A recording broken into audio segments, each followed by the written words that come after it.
आपने फिल्मों में देखा होगा, बात जब उत्तर प्रदेश की हो या बिहार की हो तो बिना कट्टे बिना तमंचे की बात नहीं होती है। अगर कोई छोटा सा गाना भी फिल्माया जाता है तो उसमें 10-20 गोलियां तो यूं ही हवा में तैर जाती हैं। आज की कहानी जो मैं आपको सुनाने जा रहा हूं, ये कहानी बिहार की है। बिहार में एक दबंग व्यक्ति अपने छोटे भाई को कुछ कारोबार कराना चाहता था, कंस्ट्रक्शन का कारोबार, जिसमें बालू, रोड़ी, बदरपुर, सीमेंट, इस तरह का काम शुरू कराना चाहता था। पड़ोसियों को इस बात से ऐतराज हो जाता है और इसके बाद फिर गोलियां चलना शुरू हो जाती हैं। एक दो गोली नहीं चलती, गोलियां 25 से ज़्यादा चल जाती हैं और कत्ल हो जाते हैं 4 लोगों के। पांचवा व्यक्ति जो होता है, एक ही परिवार के सब लोग हैं, वो जिंदगी और मौत की जंग लड़ रहा था। आखिरकार जब ये घटनाक्रम लोगों को पता चलता है तो लोगों को यकीन नहीं हो रहा था कि जब हम 21वीं सदी के इस दौर में चल रहे हैं, जहां सिर्फ बात तरक्की की होती है, जहां बात सिर्फ साइंस की होती है, वहां आज भी कट्टे और तमंचे की बातें होती हैं। आज की इस कहानी को सुनने के बाद आप लोग भी सोचने पर मजबूर हो जाएंगे। आदाब, नमस्कार, सत श्री अकाल। मैं उस्मान सैफी। आज की जो सच्ची घटना मैं आपको सुनाने जा रहा हूँ, ये सच्ची घटना है बिहार प्रदेश का एक ज़िला है बक्सर। बक्सर ज़िले का एक थाना लगता है राजपुर, और राजपुर में ही एक जगह है जलहरा मार्ग, वहाँ पर एक गांव लगता है अहियापुर। दरअसल बात कर रहा हूँ 23 मई 2024 की।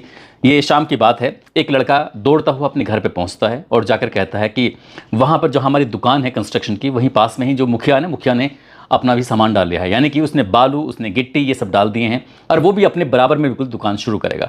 जैसे ही घर परिवार में ये मैसेज पहुंचता है तो घर परिवार के लोग अब बड़े सख्ते में आ जाते हैं। सख्ते में इसलिए आते हैं क्योंकि घर के अंदर शादी का माहौल था। अब अगर आज की स्थिति में अगर किसी से बातचीत करते हैं तो कोई झगड़ा ना हो जाए, फिर भी घर परिवार के लोग आपस में सलाह मशवरा करते हैं और कहते हैं कि चलो जाकर बात करते हैं, कहीं ऐसा ना हो कि वो कब्जा ही कर ले, हमारी दुकान को ही ना हटवा दे, जबकि हमारी अपनी दुकान तो बहुत दिनों से चल रही है।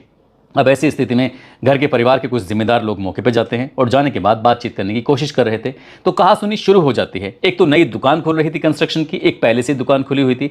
जो पहले से जिसकी दुकान खुली हुई थी उनके घर पर शादी समारोह था। तभी आपस में सलाह मशवरा किया कि अगर आज हम थाने चौकी के चक्कर लगाएंगे तो ऐसा ना हो कि हम लोगों को पुलिस उठा के ले जाए और इन लोगों को पुलिस उठा के ले जाए। ऐसी स्थिति में हमारे घर में जो शादी है उसमें विघ्न उत्पन्न हो सकता है, इसलिए आज बात नहीं करते, फिर बात करेंगे। कुछ इस तरह का सलाह मशवरा होता है और 23 मई 2024 की शाम की बात है। वो घर वाले, परिवार वाले सब लौटकर अपने अपने घर आ जाते हैं और आकर अपनी शादी समारोह में लग जाते हैं। आखिरकार शादी समारोह की जब तारीख वगैरह निकल जाती है, ये बात कर रहा हूँ 24 मई 2025 की सुबह लगभग 5 बजे के आसपास का वक्त हो रहा था। घर परिवार के लोग इकट्ठा होते हैं। इकट्ठा तो इसलिए थे क्योंकि ज़्यादातर लोगों को सोच के लिए जंगल की तरफ जाना था। सोचे कि क्यों ना अपनी दुकान की तरफ चलते हैं, वहीं पास में नहर की पटरी है, सोच भी कर आएंगे, यानी कि टॉयलेट वगैरह, जो लैट्रिन वगैरह जाना है वहाँ सोच के लिए चले जाएंगे, वहीं से अपनी दुकान देख लेंगे, कहीं ऐसा तो नहीं है कि दुकान पे कब्जा हो या कुछ इस तरह की बातें थी। घर वालों के, परिवार वालों के दिमाग में कुछ ऐसे ही आता है। वो सोच के लिए निकल जाते हैं और साथ में अपने कुछ, किसी के हाथ में छोटी मोटी लाठी थी, किसी के हाथ में डंडा था, इस तरह से वहाँ पर वे पहुँच जाते हैं। तो नहर की पटरी के पास में खड़े हुए थे, वहीं पास में ही उनकी शॉप है, दुकान है, कंस्ट्रक्शन का सामान वहीं रखा रहता है और बिल्कुल ठीक बगल में ही उसके जो मुखिया है, मुखिया ने अपने भाई की दुकान खुलवाने के लिए उसने भी सामान डाल दिया था। अब इसी बीच में 2 स्कॉर्पियो कार आती हैं। सुबह के लगभग 5:30 बजे के आसपास का वक्त था। हल्का हल्का दिन निकल रहा था, लाइट भी वैसे गाड़ी जल रही थी, क्योंकि जो वीडियो सोशल मीडिया पर वायरल होता है वो तेजी के साथ कुछ ऐसा ही दृश्य, ऐसा ही सीन उसमें दिखाया जा रहा था। अब देखते ही देखते कहासुनी शुरू हो जाती है। जो 2 गाड़ियों में कुछ लोग आए थे, उनके हाथ में भी लाठी डंडे थे, किसी के हाथ में राइफलें थी, तो कुछ वैसे अपने इंतजाम से आया होता। यहाँ पे लगभग 20-30 से ज़्यादा लोग थे और 20-30 से ज़्यादा लोग जो कहासुनी शुरू हो जाती है कि तुमने दुकान क्यों खोली और तुम दुकान क्यों खोलना चाहते हो, हम पहले से काम कर रहे थे, इस तरह की बातचीत चल रही थी। और देखते ही देखते लाठी डंडे एक दूसरे के ऊपर चलना शुरू हो जाते हैं। जब लाठी डंडे चल रहे थे तो जो लोग इस गाड़ी में आए थे बैठकर, जिसमें 12-15 लोग थे, शायद उन्होंने अपने आप को घिरता हुआ देखा। उसके बाद फिर उनके पास क्योंकि वो पूरी तैयारी के साथ आए थे, उनके पास हथियार थे और उन्होंने गोलियां चलाना शुरू कर दिया। देखते ही देखते बताया जाता है कि 1 मिनट के अंदर लगभग 12 राउंड गोलियां चलती हैं। साथ ही कुछ वक्त और बीत जाता है। बताया ऐसा जाता है कि लगभग 25 गोलियां चलती हैं। जब 25 गोली चलती हैं तो फिर जो लोग थे उनको बाकायदे टारगेट बनाया गया था, निशाना बनाया गया था। और एक सबसे पहली गोली मारी जाती है सुनील सिंह यादव को, जिनकी उम्र लगभग 40 साल के आसपास होती है। पिता का नाम इनके दयाशंकर होता है। इसके बाद फिर गोली मारी जाती है विनोद सिंह यादव को, जिनकी उम्र लगभग 50 साल के आसपास होती है। उनके पिता का नाम बबन होता है। और फिर तीसरे व्यक्ति को गोली मारी जाती है, उनका नाम वीरेंद्र यादव होता है, पुत्र काशीनाथ सिंह होता है, उम्र लगभग 35 साल के आसपास होती है।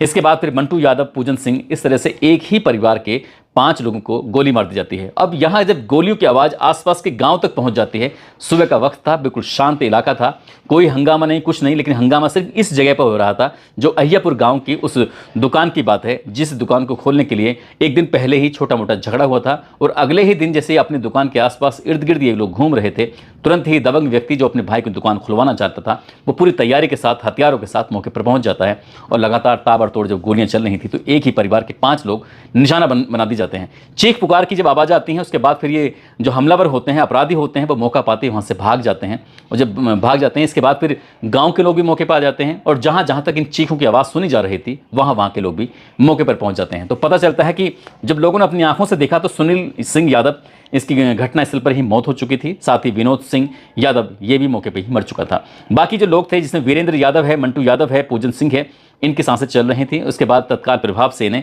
कोचस में एक हॉस्पिटल है वहाँ पर लेके जाते हैं। प्राइवेट हॉस्पिटल था, डॉक्टरों ने कहा कि इनकी हालत बहुत ज़्यादा गंभीर है, हालत ज़्यादा ख़राब है, इसलिए आप इन्हें जो हायर मेडिकल सेंटर है वहाँ लेके चले जाओ, हो सकता है कि वहाँ पे कुछ आराम मिल जाए। तो वहीं जो पास में इनके जो बहुत ज़्यादा नज़दीक हॉस्पिटल होता है वो उत्तर प्रदेश के बनारस का हॉस्पिटल इनके बहुत करीब लगता है। तो एक काम ये करते हैं कि यहाँ से वो हॉस्पिटल यानी कि बनारस की तरफ चल देते हैं और बताया जाता है कि मंटू यादव ने भी उपचार के दौरान दम तोड़ दिया। बाकी जो पूजन सिंह था उसकी भी हालत गंभीर बनी हुई है। देखते ही देखते एक साथ एक परिवार के 4 लोगों की हत्या हो जाती है, मौत हो जाती है, मर जाते हैं और जो 5वां शख्स है वो जिंदगी और मौत की जंग लड़ रहा था। बस ये कहानी, ये खबर इसलिए सोशल मीडिया पर वायरल हो जाती है कि कुछ लोग जो परिवार जिनके मरे थे उनके परिवार के लोगों ने सोचा कि पुलिस तो सबूत मांगेगी, अदालत तो सबूत मांगेगी, इसलिए कम से कम वीडियो तो बना ही लिया जाए। हालांकि वो जोर जोर से शोर मचा रहे हैं, चीख रहे हैं, चिल्ला रहे हैं कि अगर आपने कुछ ऐसा गलत हरकत करने की कोशिश की तो देख लेना, हम तुम्हारा वीडियो बना रहे हैं और ये हम सरकार को, हम उच्चाधिकारी को, हम वकीलों को, इन सबको दिखाएंगे। और ये उन जिनको मारना था, जो पूरी तैयारी के साथ आए थे, उन्हें बिल्कुल डर नहीं था, बिल्कुल खौफ नहीं था, वो अपना काम करते चले जाते हैं। आखिरकार जब यहाँ 4 लोगों की लाशें गिर जाती हैं, 5वां जिंदगी और मौत की जंग लड़ रहा था, इसके बाद फिर ये कहानी सोशल मीडिया पर बहुत तेजी के साथ तैरने लगती है। साथ ही वो वीडियो भी तैरने लगती है जिस वीडियो में दिखाया जा रहा था कि 1 मिनट के अंदर करीब 12 गोलियां चलाई जाती हैं। इसके बाद फिर वहाँ पर पहुँचने वालों में 4 थानों की पुलिस मौके पर पहुँच जाती है स्थिति का जायजा लेने के लिए, भांपने के लिए कहीं कोई बड़ी वारदात ना हो जाए। हालांकि इससे बड़ी क्या वारदात होगी, जो 4 लोग मारे जाते हैं। इसके बाद फिर एसपी, डीएसपी भारी पुलिस बल के साथ मौके पर थे, गांव का फिर दौरा करते हैं और उन अपराधियों को, उन आरोपियों को पकड़ने की कोशिश कर रहे थे जिन्होंने ये गोलियां चलाई थी, जिसमें एक का नाम बताया जाता है मनोज मुखिया और दूसरा उसका भाई था संतोष। अब यही लोग हैं या फिर उन्होंने किसी और से कराया है काम, लेकिन दुकान खुलवाने वाले मनोज मुखिया और उसका भाई संतोष ही था। उसके परिवार के लोगों के पास पुलिस पहुंचती है तो घर के अंदर कोई भी सदस्य नहीं मिलता है, सबके सब मौका पाते ही मौके से फरार हो जाते हैं। अब इस घटना के बाद पुलिस को बड़ी कड़ी मशक्कत करनी पड़ी, क्योंकि जिनके लोग मरे थे उन्होंने अपनी इन लाशों को उठने से मना कर दिया। उन्होंने कहा कि हम इन लाशों को कभी भी नहीं उठने देंगे जब तक मुख्यमंत्री बिहार प्रदेश के यहाँ मौके पर नहीं आ जाते। हालांकि पुलिस प्रशासन ने समझाने की कोशिश की, एसपी, डीएसपी के साथ साथ डीएम, डीआईजी ये सब अधिकारी पहुंच जाते हैं, परिवार वालों को समझाते हैं, बुझाते हैं। उसके बाद फिर पोस्टमार्टम होता है। पोस्टमार्टम के बाद ही पता चलता है कि पहले 2 फिर 1 और इसके बाद 4 लोगों की लाशें गिर जाती हैं। आखिरकार पुलिस ने इन आरोपियों को पकड़ने के लिए दबिश देना शुरू कर दिया और ये पता करने की कोशिश की तो घर परिवार के लोग बता रहे थे कि जिन लोगों ने गोलियां चलाई हैं वो सबके सब दबंग प्रवृत्ति के हैं। उनके घर में ऐसा कोई अपराध नहीं है जो नहीं होता है, वो चाहे छिनेती हो, चाहे वो नशे का कारोबार करते हो, सब कुछ कारोबार उनके यहाँ पर होता है। हालांकि पुलिस की जांच का विषय है कि उनके यहाँ क्या क्या कारोबार होता है, लेकिन वीडियो के अंदर गोली चलाने वाला भी दिखाई दे रहा है और जो गोली खा रहे हैं वो भी दिखाई दे रहे हैं।